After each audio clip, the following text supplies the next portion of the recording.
Practice tests measure progress, but drills create progress. And so when we work with students, this is usually the first thing we change. Instead of 3 or 4 full practice tests a week, we drop down to 1, sometimes 1 every 2 weeks.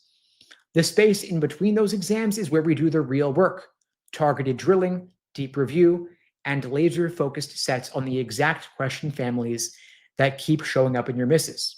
And here's why it works. Practice tests measure progress, but drills create progress.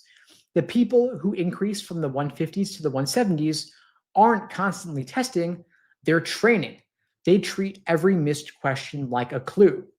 They'll spend 10 minutes on a single problem if it means understanding the reasoning pattern behind it. So let's make this concrete. Imagine that your logical reasoning accuracy is 70%. You take another practice test and it's still 70%. If you instead took that same time and did 5 sets of 10 questions, all from your weakest question types, and you reviewed them properly, and I mean really reviewed them, you would fix patterns that show up across every section of every test. Here's a mental model I use. Practice tests are like mirrors. They reflect what's already there.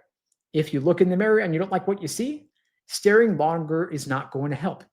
You've got to change the training that happens between reflections between practice tests. And every time you're tempted to take a full practice test just to see, I want you to stop and ask, what exactly am I testing? If you can't answer that clearly, you're not ready for another one just yet.